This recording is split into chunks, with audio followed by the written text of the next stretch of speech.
Se você é como eu, você tem aquela nostalgiazinha dos games antigos, né, meu camarada? Você lembra com muito carinho da sua infância e lembra bastante dos traumas que todo mundo passou com esses jogos antigos. Vamos ver o vídeo do Jiraya, cara. O canal do Jiraya tá aqui na descrição, como sempre. Canal muito bom, recomendo a todos. Moleque é brabo. Vamos ver. Sabe aquela sensação que o jogo roubou a gente? Não roubou do tipo loot box, DLC podre, não. É mais do tipo, ontem eu tinha 99 vidas, cadê? Ou então o basicão, ih rapaz, não tem espaço nesse memory card mais não. Pois é, todo mundo passou por isso pelo menos uma vez, então bora revisitar os traumas de infância. Mas antes, like se curtiu o conteúdo, se inscreva aí se tiver afim, tamo junto e bora. Meu trauma era... Às vezes uma dificuldade que eu tinha, que eu não conseguia salvar o jogo, e eu tinha que deixar o videogame ligado, e minha mãe, muitas vezes, não deixava deixar o videogame ligado, né? E às vezes eu fazia disfarçada, ela ia, tirava da tomada, eu perdi o save completo, tinha que começar de novo. Cara, dificuldades de velho, né? Vai, dos últimos 15, 20 anos até, o conceito de vidas em jogos se tornou um troço quase que inútil. Não é inútil ter vidas, mas a ideia de checkpoint a cada 15 segundos, vidas infinitas e etc, virou o padrão, certo? Claro, roguelike é uma exceção porque faz parte do gênero, né? Mas até um Souls-like da vida, por mais difícil que seja, você pode tentar por décadas sem tomar um único game over de verdade. E sim, eu falo daqueles que você tem que recomeçar do zero porque não tem o que fazer. Só que assim, quem viveu os anos 80, 90 sabe que não tinha tanto esse boi não. Vida em qualquer jogo da época sempre foi a coisa mais preciosa que você podia coletar, justamente porque se acabasse, GG, volta pro início. Pode até... cara, na verdade os jogos antigamente eles tinham uma dificuldade um pouco mais elevada, até porque o jogo tinha que te propor um desafio em pouco tempo. Eles tinham pouco espaço para produzir um jogo grande, onde você teria mais desafios, e aí sim você poderia ter uma flexibilidade de dificuldade maior, né? Você podia ter um jogo mais equilibrado. Eles eram bem mais difíceis justamente porque eles tinham que gerar um entretenimento por mais tempo. Então o jogo tinha que ser mais difícil naturalmente, né? Então, enfim, nós fomos forjados na era dos jogos inzeráveis, digamos assim. E vidas, sim, importavam muito. Até parecer que não, mas tinha lógica pra isso. Como fitinhas antigas não cabiam 5, 6, 7, 10 horas de conteúdo, a solução foi criar 5, 6 fases hiper ultra hard pra que você morresse vezes o suficiente pra não dar a sensação pro seu pai que ele gastou uma grana gigantesca num joguinho de 30 minutos. E sim, essa é a duração da maioria dos briga de rua, dos lutinha, dos plataformas e derivados. Ou seja, às vezes uma vidinha extra garantia que você não ia se lascar por causa de um buraco em Crash Bandicoot, ok? Ok, mas, depende também. Nesse jogo em específico, a Naughty Dog fez um troço que, sinceramente, beirou o sadismo. Te liga só, o primeiro Crash com certeza não foi o jogo mais fácil da história, muito pelo contrário, desses jogos de plataforma 3D com mascotes, era de longe o mais difícil entre eles. O level design era terrivelmente punitivo, a câmera não ajudava a perceber distância na hora de pular, enfim, até acostumar. Eu lembro que eu tiltei tanto com o negócio de Crash que eu desisti de jogar, cara. Eu desisti na época. Eu peguei um PlayStation 1 depois do meu Super Nintendo, né? Minha mãe me ajudou. Eu vendi o Super Nintendo e peguei o PlayStation 1. E, cara, um dos primeiros jogos a jogar foi Crash, cara. Eu tiltei tanto, porque a jogabilidade era muito quadradona, sabe? Você não tinha a mobilidade pra subir nas plataformas direito. Então era tudo muito punitivo, cara. Eu abandonei, cara. Com a fase em si, era morte atrás de morte.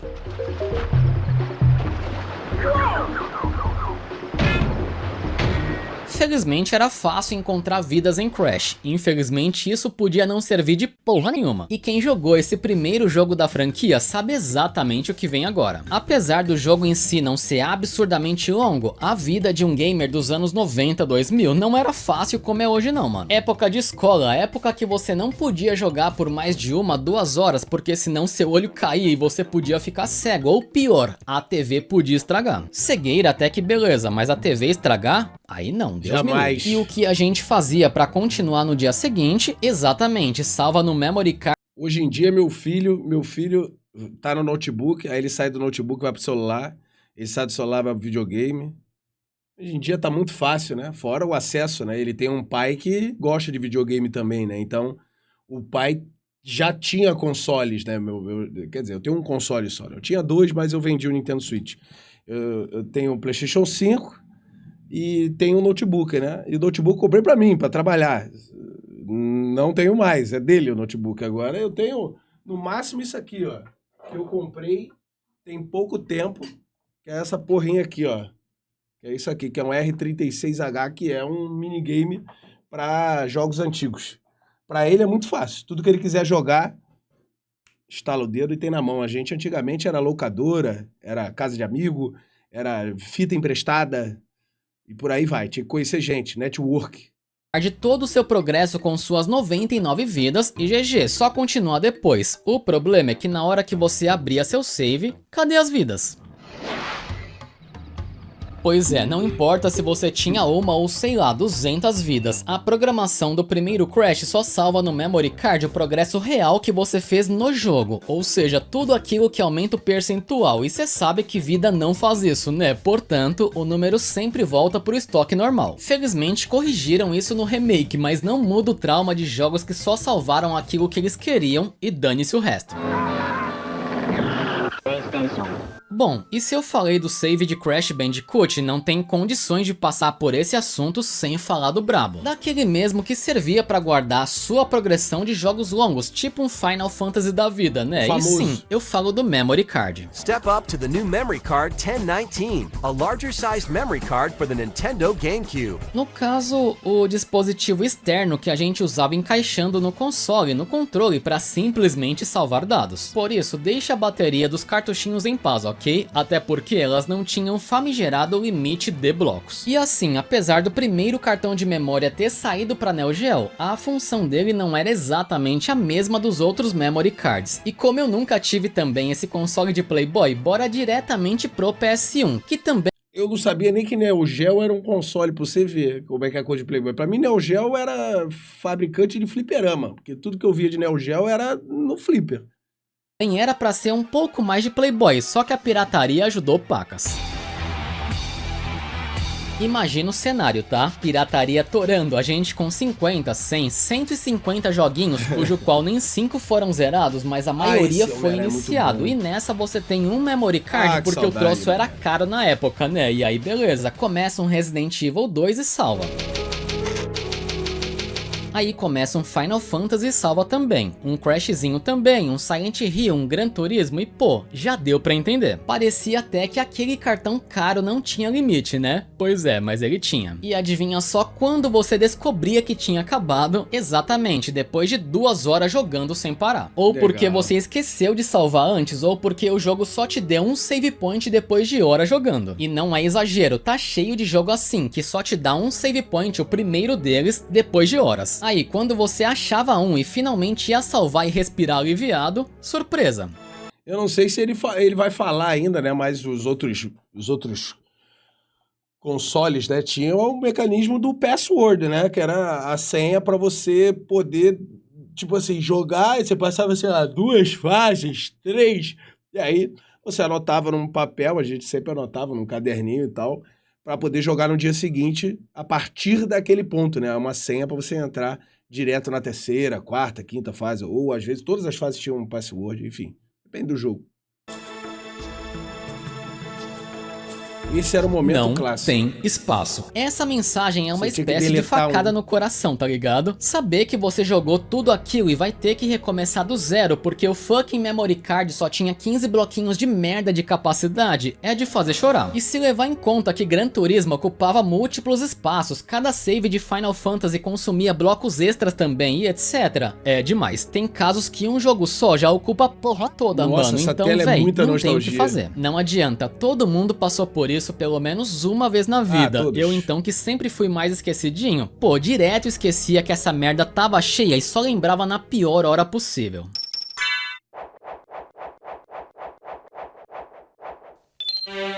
Outra coisa maneirinha de lembrar, mas terrível presenciar, é o clássico Game Over. Mas o de verdade. Eu comecei o assunto falando de Crash e vou continuar agora, porque vamos ser sinceros aqui, você salvar o jogo antes de uma fight difícil, ir pra fight, morrer igual merda, tomar um Game Over na tela e 5 segundos depois tá lutando contra o mesmo chefe de novo, não é um fim de jogo, é no máximo um obstáculozinho difícil. E piora se você levar em conta que boa parte dos games possuem a tal dificuldade dinâmica, né? Nossa, Ou seja, aquela que ajusta a dificuldade pra que você passe na quarta, quinta tentativa pra não estressar demais o jogador. Pô, não dá pra comparar um Game Over que over mesmo com isso aí. O pior é quando aparece na tela. Você deseja diminuir a dificuldade pra enfrentar um boss difícil, perde... God of War tinha isso, tá? É o maior diploma de fracassado que tem. Nunca aceitei, mano. Nunca aceitei. Apesar de eu não ser nenhum heavy gamer, né? Mas eu nunca aceitei, mano. Nunca aceitei, porque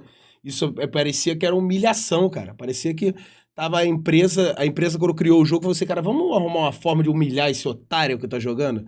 Então eu não gostava, mano. Totalmente a credibilidade. E não me entenda mal, é válido esse tipo de artifício, beleza? Hoje que a gente não tem tempo pra porra nenhuma além de trabalhar, é quase que obrigação se pensar legal, só que assim, não dá pra esquecer do passado, seja nos arcades ou nos consoles de 8. No passado, todo mundo não era vagabundo também não, irmão. Não é porque precisa trabalhar, não. E 16 bits.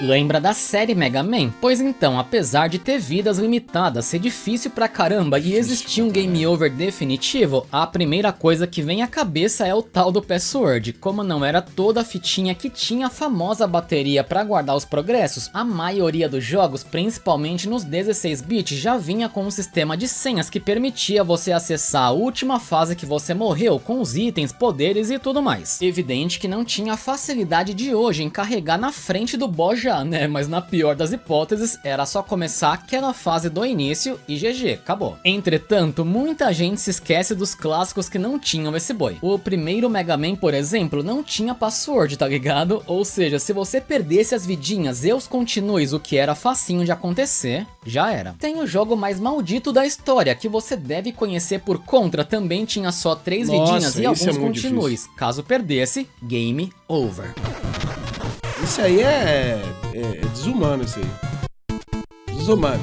Battletoads, que é conhecido por ser o jogo do capiroto, também é assim, o famigerado Rei Leão do Super, que muita gente sequer passou da segunda fase por conta disso. Ninja Gaiden. Eu, por exemplo, eu sequer passei da segunda fase. Sequer jogar o Rei Leão. Claro, eu não tinha o jogo em casa. Eu jogava na casa de 2 amigas minhas que tinham um PC. Elas tinham um computador na época, olha só. E ela jogava no computador. Eu sequer passei da segunda fase. Nunca. Final Fight 1 do Super, que é bem difícil também, Double Dragon, e pô, a lista é infinita, só jogo do capeta. No fliperama você tinha a opção de ser herdeiro e zerar por insistência, né? Mas no console, todo mundo que eu conheço passou por isso pelo menos uma vez. O pior é quando acontecia na última fase ou no último boss, era tristão. Cara, que loucura. Agora, se tem uma coisa que não podia faltar nesse vídeo, são os jogos multidisc do PS1. Opa!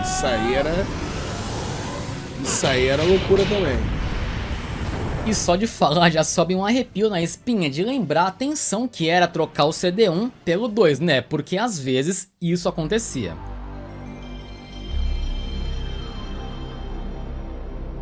Não adianta, todo mundo que teve um PS1 e jogou algum RPG gigante que tinha 2, 3, 4 CDs, sofreu com isso. O fato do jogo ser piratinha era o principal motivo disso acontecer? Óbvio. Jamais vou negar. Mas quem me garante que não acontecia com jogos originais também? Não dá pra saber. Minha primeira experiência rolou com Chrono Cross e pô, foi exatamente na hora mais absurda pra se acontecer um troço desses, porque véi, no fim do primeiro disco tem um monte de revelação, tem a decisão de ir pro outro mundo pra impedir que o Fate destrua a porra toda e etc. Quando o portal é criado pra gente seguir pro mundo home, o disco 2 é pedido. Normalmente você insere o disco 2 e o troço continua, certo? Pois é, mas no meu caso não foi isso não, o disco 2 veio completamente cagado, a ponto de eu ter... Não podemos culpar a pirataria por nada disso, porque devemos lembrar que PlayStation 2 foi um dos consoles mais vendidos da história justamente por causa dela, por causa da pirataria. Não estou incentivando nada aqui.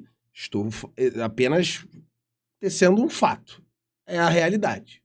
Zerado só muitos anos depois. E até comprei o jogo original por conta do trauma, né? Mas enfim, esse assunto rende muito conteúdo, então se tiver alguma coisa que eu esqueci, deixe nos comentários, beleza? E por hoje é isso. E muito Obrigado, Jiraya. Ó, videozão.